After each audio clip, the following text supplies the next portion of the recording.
नमस्कार। आज हम बात कर रहे हैं देव उठनी एकादशी की। कार्तिक मास की शुक्ल पक्ष की एकादशी को देवउठनी एकादशी कहा जाता है। इस दिन तुलसी विवाह भी किया जाता है। इस दिन भगवान विष्णु क्षीर सागर में 4 महीनों के शयन के बाद जागते हैं। ये एकादशी हिंदू पर्वों में दिवाली जैसा महत्व रखती है। इसके बहुत ही ज्यादा फायदे होते हैं। इस दिन व्रत रखा जाता है।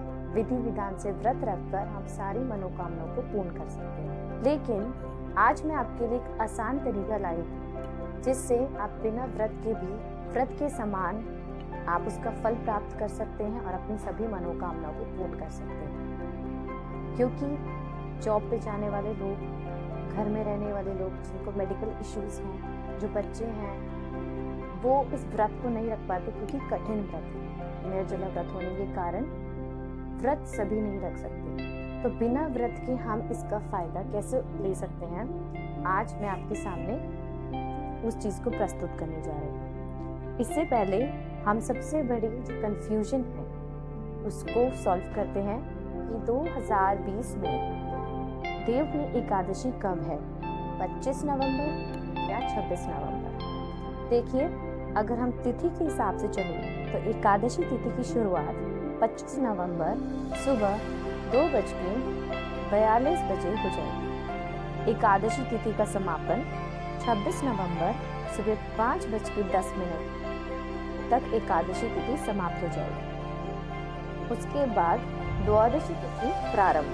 रात में विशेष रूप से इनकी पूजा का महत्व देखा गया है, तो आप 25 नवंबर को मना सकते हैं। अगर आप 26 नवंबर को मनाते हैं तो भी ये गलत नहीं कहा जाएगा। आइए हम स्टार्ट करते हैं एक ऐसी सरल विधि के साथ जो आप निश्चित ही बड़ी आसानी से कर सकते हैं और देवउठनी एकादशी का फल प्राप्त कर सकते हैं और अपनी सारी मनोकामना को पूर्ण कर सकते हैं।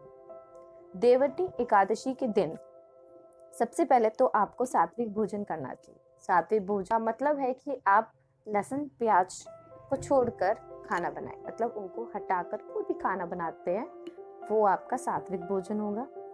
आप सुबह सुबह ब्रह्म मुहूर्त में उठकर या जब भी आप उठते हैं तब उठकर आप घर की थोड़ी सफाई करें। झाड़ू पोछा करने के बाद आप स्नान करें।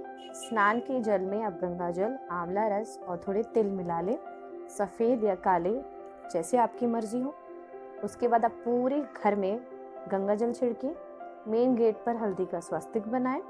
तोरण है तो तोरण लगाएं। भगवान विष्णु के इस दिन पैर बनाए जाते हैं। आप गेरू से पैर बना सकते हैं, आपको अगर पता है गेरू क्या होता है तो। और इस दिन आपको रंगोली भी बनानी चाहिए। रंगोली बहुत शुभ मानी जाती है। इस दिन सबसे विशेष पूजा तुलसी की होती है। अगर आप सिर्फ स्नान करने के बाद तुलसी पूजा भी कर लेते हैं तो भी आपकी पूजा सफल मानी जाती है।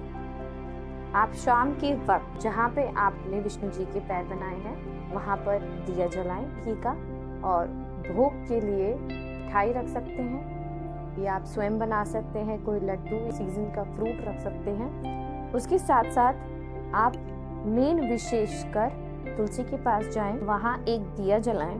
दिया जलाएं तो दिए को खाली ना जलाएं, उसके नीचे एक दिया रखते हैं आप प्लेट में रखकर जलाएं, क्योंकि उनको आसन देना जरूरी होता है। हालांकि इस दिन हम चावल यूज नहीं कर सकते तो हम प्लेट रख सकते हैं या एक दिया रखकर दिया जलाएं। उनकी विधि विधान से पूजा करें। इस दिन उनको जल ना दें, उनके पत्र ना तोड़ें, बस आप उनको दीप दान करें। उसके साथ आप धूप, दीप, नैवेद्य, अक्षत इन सबसे उनकी पूजा करें।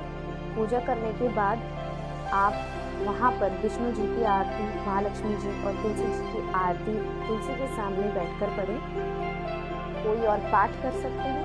उसके बाद आपको 11 परिक्रमा करनी है क्लॉकवाइज, और आप मंत्र जाप करते हुए करें, ओम नमो भगवते वासुदेवाय। फिर आपको भगवान को प्रणाम करके अपनी कोई भी आपसे गलती हुई हो जाने अनजाने में उसकी क्षमा याचना जरूर करें, और तुलसी माँ से अपनी समस्याएं बताएं, अपनी मनोकामनाएं रखें। आप करके देखिए, ये आपके लिए बहुत बेनिफिशियल रहेगा। तुलसी माँ आपकी सारी मनोकामनाएं पूर्ण करेंगी। विष्णु भगवान का आप पर आशीर्वाद होगा। विष्णु भगवान को मनाते ही लक्ष्मी जी आप पर कृपा कर ही देंगी। So thank you. चैनल को सब्सक्राइब ज़रूर करिएगा और लाइक करके शेयर कीजिएगा।